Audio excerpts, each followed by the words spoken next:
Hi, everybody. I'm Brittany Lewis with Forbes Breaking News. Joining me now is my colleague, Forbes staff writer, Zach Everson. Zach, thanks so much for joining me. Always a pleasure.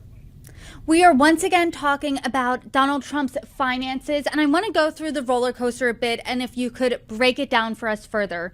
So there's a lot of back and forth, as we know, with his bond. It decreased from $445 million to $175 million, and it was posted on Monday night.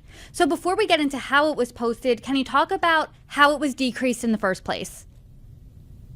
So Trump filed an appeal arguing that it was unfair for him to have to pay the whole thing up front. It would be, he would have to liquidate a bunch of buildings to come up with that money. And if the fine was later reduced or struck altogether, his punishment would have already happened because he would have already had to sell those buildings at a loss, most likely in a fire sale.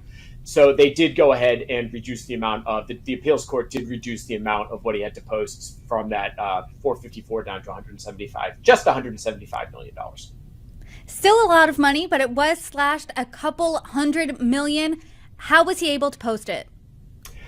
He got a bond here. So this actually is interesting. The court filing came in last night, Monday night. It came through around 7 o'clock that it had been paid by this group called Knight Specialty Insurance Company, and that they had supplied the $175 million for a bond. So as we looked up Knight Specialty Insurance Company, not a company I was familiar with, one of our editors realized it was the man behind it is named Don Hanky. He is a billionaire who Forbes has reported on a lot in the past.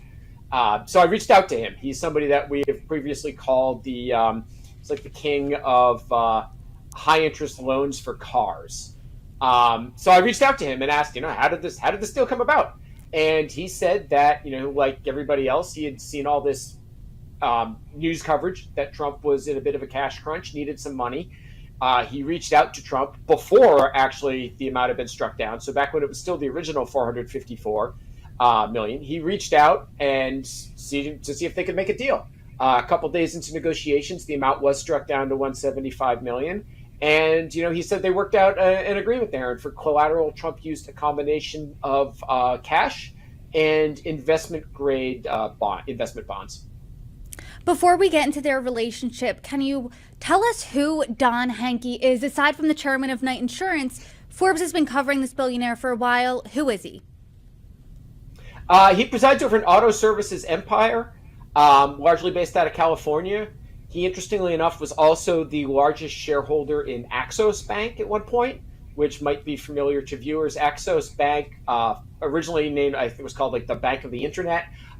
They previously had bailed out Trump, where they refinanced Trump Tower and Doral for him shortly after he left office, and was also facing a bit of a debt crisis where he had a lot of mortgages coming due. So, this Don Hanky is in his businesses have certainly, he said he had never met Trump. He said he'd never talked to him before this, but he certainly has a bit of a history of his businesses helping out Donald Trump in his times of need.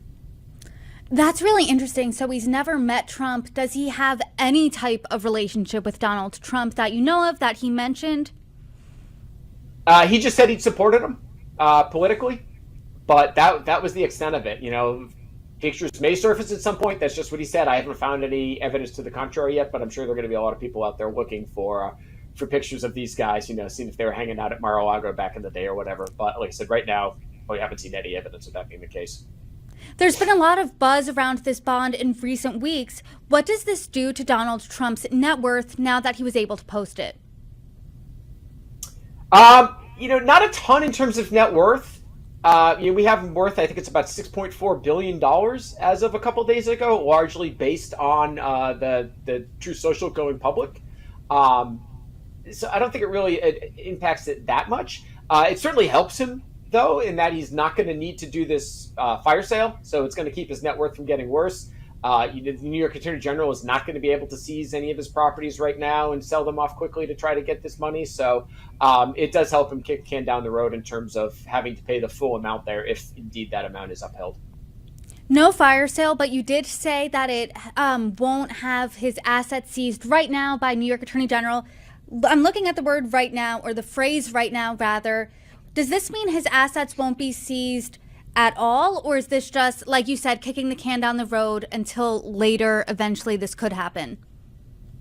I mean, it seems to me it would kick it down until the appeals court rules. And if an appeals court upholds the 450 million, yeah, he's going to have to come up with a sizable chunk of money there. So he's still going to be dealing with that. But, who knows how long it'll be? Who knows what his finances will look like in that period? Right now, he's got a significant amount of his wealth tied up in Truth Social shares that he can't sell.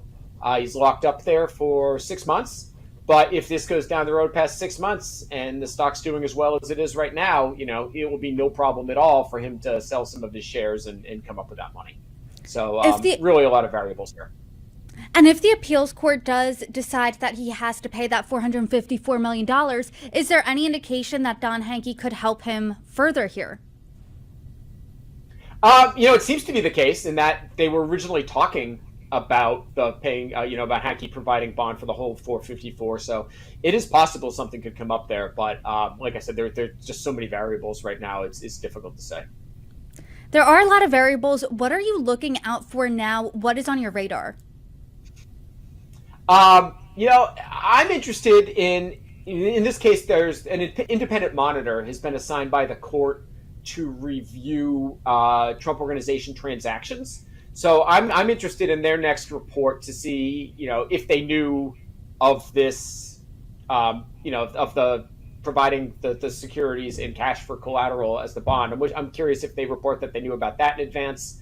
Obviously following the stock price of Truth Social, there is the caveat that he could possibly get out of that lockup period with permission from the board.